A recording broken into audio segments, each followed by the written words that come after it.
comes back, shoots the spider, but the spider falls right behind my bed. I'm like, dude, you're fired. I didn't sleep in my room for a week. So, he tried. Set. All right. Welcome back. This is the second edition of just kind of sitting around and shooting the bull with folks here at Gunsite. I'm Ken Campbell. I'm the CEO here at Gunsite. I know some of you are still having nightmares about me, but that's okay. And I'm here with I am truly the thorn amongst the roses here today with these ladies. This is the Instructor Development class for Armed Women of America. And if you don't know, Gunsite is a big proponent of AWA and have been since their early days. We've got a big chapter here at Gunsite. You've surely seen my live broadcasts when our Saturdays, and this Saturday, matter of fact, is one of our training days here at Gunsite. So we put together a program to train the trainers in the modern technique of the pistol. So we're just here to chat just a little bit about what their training was and so on. So let me just start here with Jan. Jan's the executive director for AWA, and go. Well, thank you, Ken, and thank you for the classmates that are all here.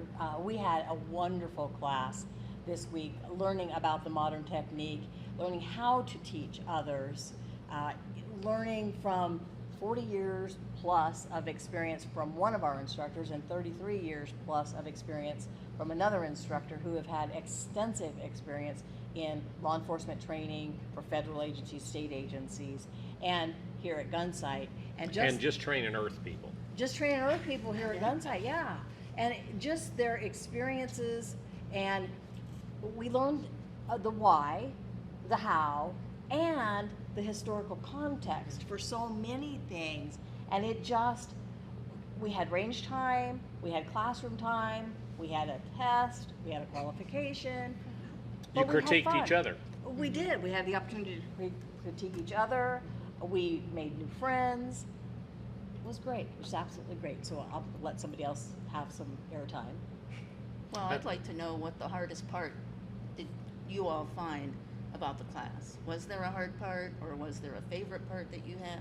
Because I had taken the course when Jerry first started this instructor development. So Sandy's a chapter leader and also an administrative assistant here at Gunsite. So that's why she's got this background that she's asking this hard question. And I learned a lot through Jerry, and it's really kind of sad that he'll be retiring, but I'm sure that Ken will be able to carry on, Ken Tuttle, and how did I haven't signed Jerry's paperwork yet to let him retire. Don't. Well, We take the I'll go executive. down, I'll drive down and pick him up and bring him up here.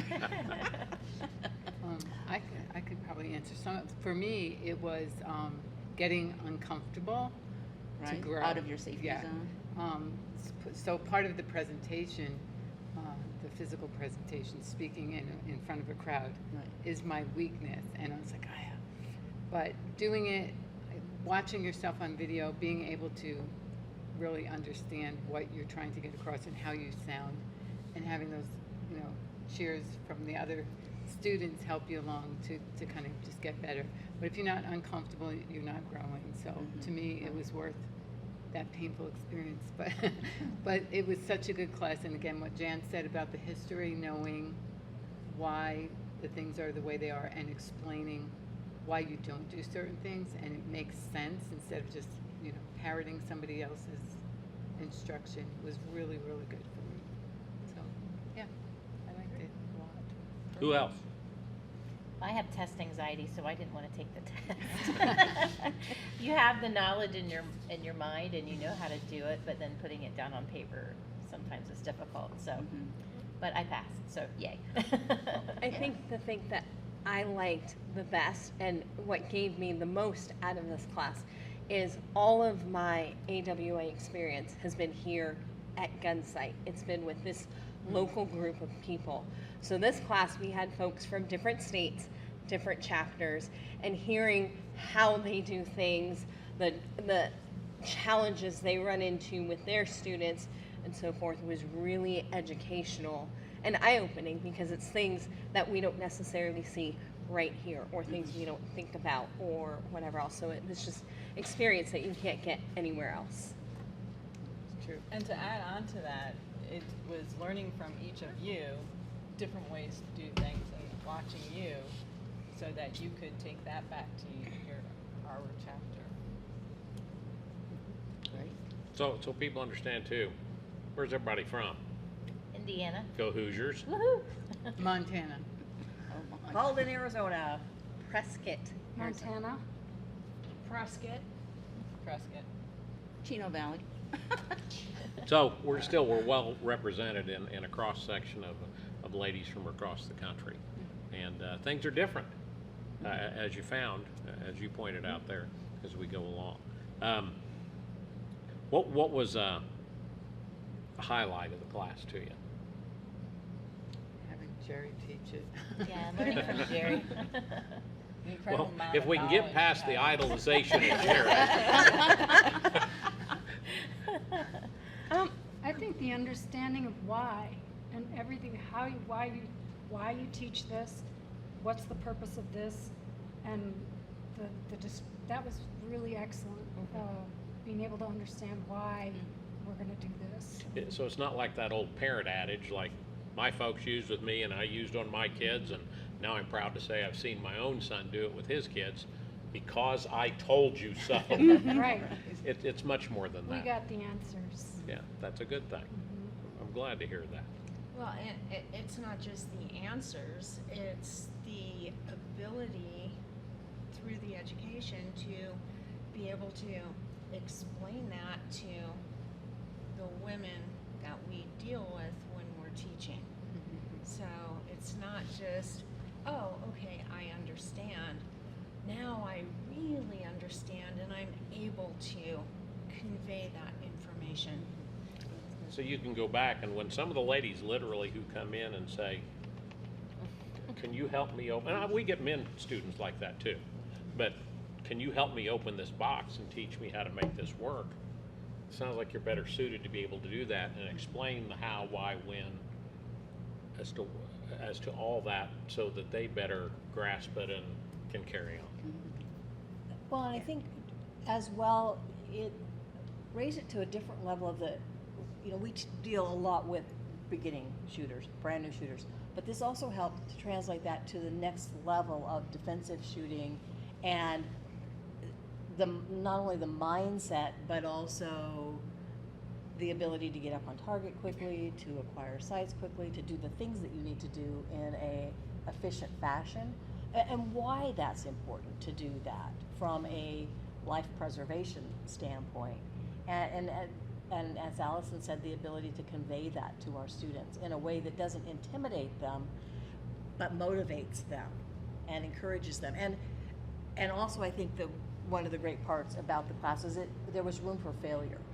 We could make mistakes and not feel judged or condemned or like we were failures, but actually we were succeeding because we were pushing ourselves, Trish, beyond those limits and learning from that experience. And it was uncomfortable. That was probably the hardest thing, is to make ourselves uncomfortable, to push those limits. So did you all find your range voice out there to run the range and? I found my voice, just in I general. don't know. I was told I was kind of loud, and I don't know what exactly he used to describe my voice, but I don't know if I should be offended or not. He said you projected. I projected. there you That's go. it. That's good. Your voice carries. Yeah. It's your mom voice. Yes, my mom voice. Yes. And that's what, when you come out on the range, as you've learned, you have to own it.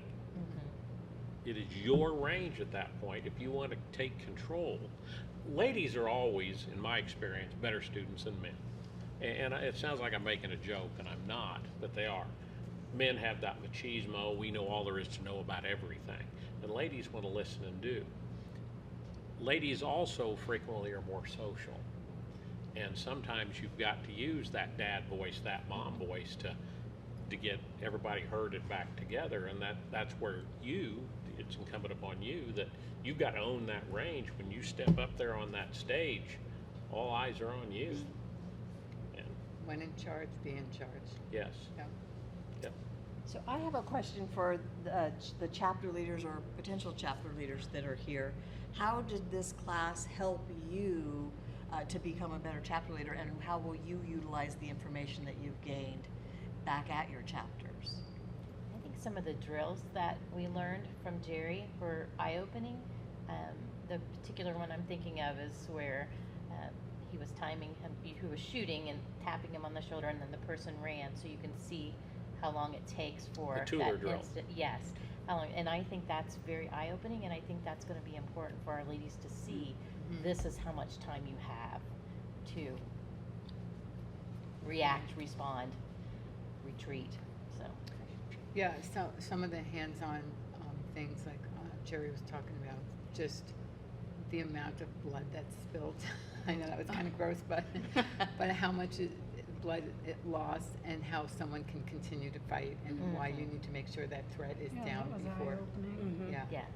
So to make the women really accept the fact that you're training for self-defense, this is the stuff that can really happen, because we can't be real, so we have to come up with ideas to make it a little bit more real than just paper targets and stuff like that. Jeff Cooper used to say that when we'd shoot the steel and you'd hit, and you'd say, I shot it, but it did not go down. Welcome to the world. There's miscreants there, and you shot them, and you think it's a magic bullet, and you expect them to just explode like an atomic bomb, and it doesn't work that way. So that's Yeah, that was good. I think one of the other things that I appreciated about the class was it was a very conducive learning environment. Not only that, like I said, to make mistakes, but also, we spent 4 hours on the range, but then we spent 4 hours on the classroom, so we weren't overly taxed. We also had the option, did we want to start earlier? But we weren't forced to start earlier and stay super long, so there was a respect for our physical and mental well-beings while we were training, which I think translates to our own students as we go back home, and our members, as to recognize those limitations, and that people learn better. when you see that downturn, it's time to change things for them. This class isn't to teach you how to shoot. That's what the 250 pistol class is. This is to teach you how to teach, so that you've already got the requisite skill set, and let's build upon that. What I liked about this class that I think was different from a lot of other instructor type classes that I've attended is, they handed us the drill card, said, okay, run the line. Okay. But there wasn't that fear, like you said, of failing. Because you're like, okay, so this is what we're going to do. And then if we miss something, everybody kind of supported one another and saying, oh, don't forget this. Or, asked a question in a manner that you learned to correct yourself in how you were instructing, versus feeling like, oh, I should have known that, or how dumb of me not to do that. It was very just help building each other up versus necessarily criticizing and critiquing one another. One of the things I try to show was, and I didn't get down there Saturday, Sunday, or today with it, but I show up, if you've been here before, in the afternoons with Otter Popsicles, right? And it's like, oh, look, it's the ice cream man. But you know what that is? It's a leadership principle. I'm not the boss checking on the staff. I'm not the boss checking on the students. I'm the ice cream man.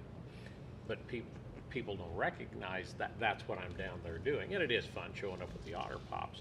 But there's simple little things like that that also bumps you up in the afternoon when you're kind of hitting that, I need my 2 o'clock coffee type thing. Only this time it's hot, and let me show up with these. So just be thinking creatively like that. So what can you do to surprise everybody and not seem like the boss checking on them? You're just being a nice person, and it generates a lot of good things.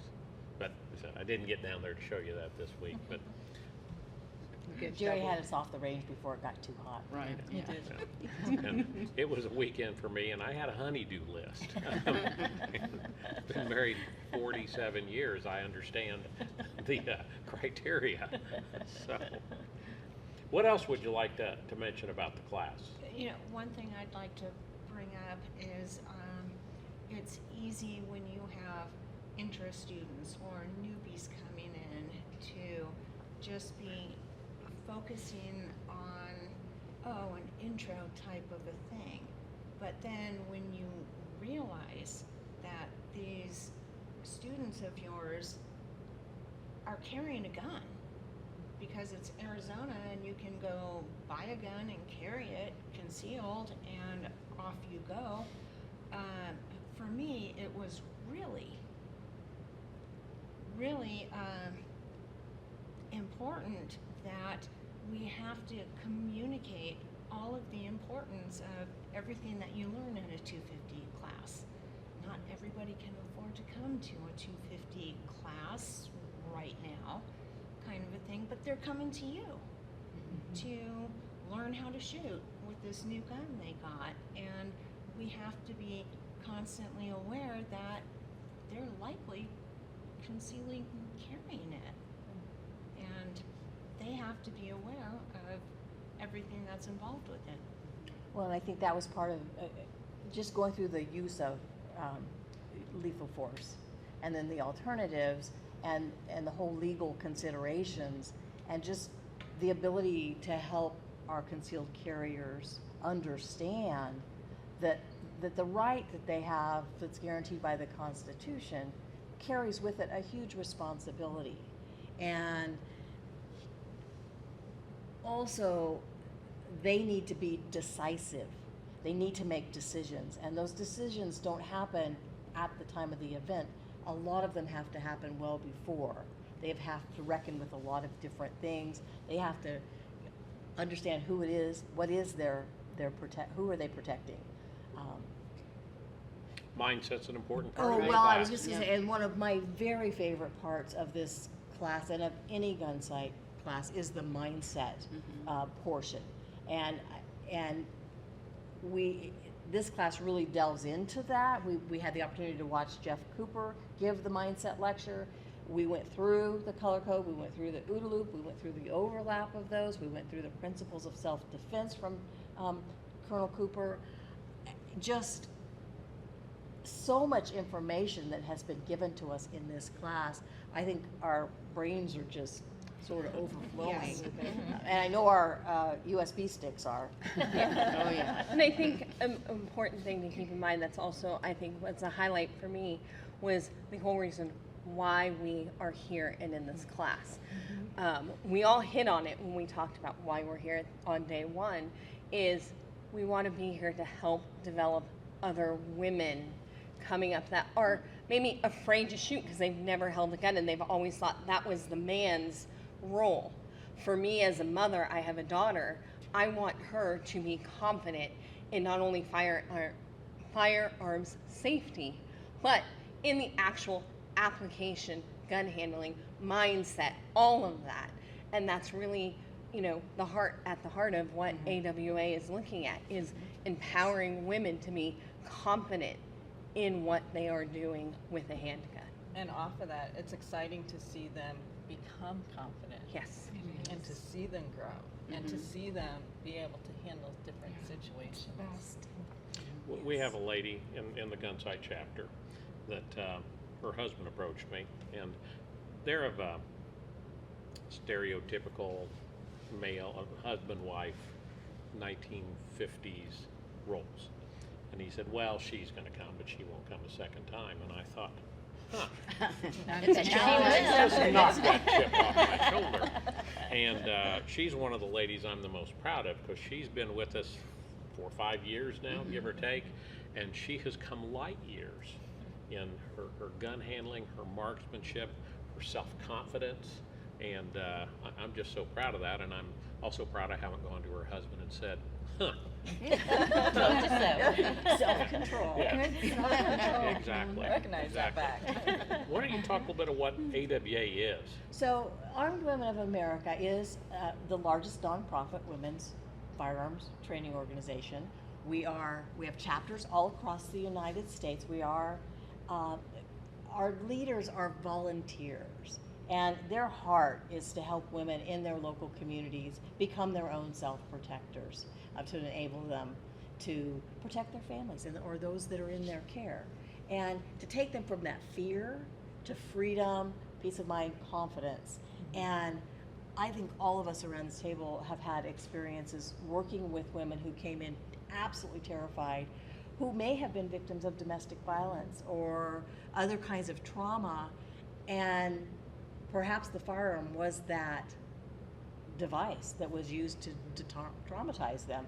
And to take them and help them overcome the fear, to learn to safely, responsibly handle that firearm, to competently handle that firearm, and to see them go from eyes down, shoulders hunched, cowering, to shoulders back, head up, deep breath confidence, very competent shooters, and understanding that they now can take care of themselves and those that are in their care, and they will not be victims again. And then to watch them go on to help other women and encourage other women. Here y'all are. Yeah, and that is what Armed Women of America really And it's truly not is about. expensive.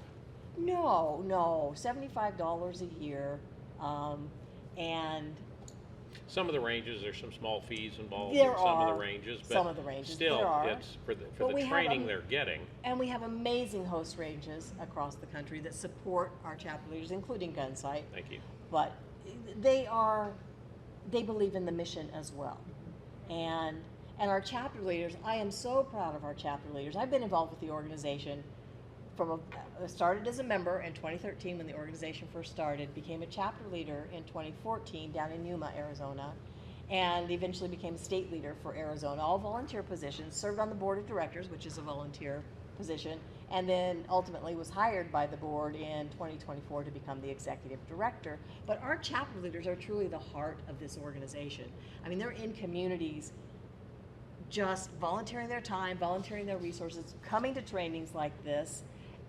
And Out of their own pocket. out of their own pocket, and just transforming lives. And to watch them from 2013 to today, where some didn't even know how to handle a firearm, but they saw a need. They had a need in their own selves and a need in their communities, and they stepped up and said, I'm going to do this. And they became instructors. They started doing trainings. They started going to trainings themselves. And now we have women who are advanced range master instructors, who have come to Gunsite multiple times, who have multiple instructor certifications, and many have moved on from AWA because they found that this was a passion, and they've started their own firearms training businesses. And I'm so proud of that because we're making a difference. Together, we're making a difference. And I support the other women's organizations that are in this space because we are in this together to help women, to help this industry, and I say industry, the firearms industry, but the world. I mean, the United States, the world, to be a safer place because our moms, our grandmas, our daughters, our aunts, our sisters are better prepared to take care of the home front. There is some, I'll do a crass commercial moment for Gunsite here. If you've not heard of the Jeff Cooper Legacy Foundation, it's a foundation founded by the Cooper family when Jeff Cooper passed away in 2000, and they raise monies and use it for scholarships to Gunsite, the 250 pistol class. And they have been very helpful to AWA members when they're old school. You got to write an essay. You know, should I get this scholarship? But they've been very good with AWA ladies. So ladies, if the financial thing is a concern, go to the Jeff Cooper Legacy Foundation, like your favorite search engine, and see what it is, and try it and see what happens. Now, they pay tuition. They don't pay your ammo. They don't pay your travel. But that way, you've got skin in the game. Right. And that's crucial, to have some skin in the game. So that's a consideration. So. I've been a recipient, and so has Trish Rice. I was a recipient as well. So was I. All right. That's awesome. Yeah. Your Honor, I rest my case. And I think, Kim, one of the big questions that we get asked at AWA is this class, the prerequisite is that you have attended a 250 Correct. or a Gunsite 250 equivalent, which is the 150. Ladies Pistol 1 and 2. Right, and the same week. Yes. Yes. Well, no, they don't do it in the same week. Okay. We do ladies only classes at Gunsite because we found some ladies just don't want to learn with men. I can understand that. So we started a ladies pistol, but then they said we'd really like it in a shorter format. So we do a 3-day format, Monday, Tuesday, Wednesday. It's called 150, and then we immediately follow with a 2-day format. If you do it back to back in 5 days, it's a little less money because I've got less administrative costs. If you do the 3-day format and then 6 months later do the 2-day format, that's fine. That counts as a 250, but it just costs you about $100 more. Again, because of the administrative. Excellent. side So of mine. those are prerequisites. Yes. For the class. The For us 250 at is Gunsite. is a For the prerequisite AWA instructor course. for this Okay, course. for this course. That Yes, way, thank you. again, this class, this instructor class, we're not teaching you how to shoot. You've already proven that. We're teaching you how to teach the Gunsite methodology. And you need to know the Gunsite methodology, which is Yes. why you need to take those courses. We're not being disrespectful to other schools. There are other good schools. I go to other places. Tom Givens is my friend, Dave Spalding, and others.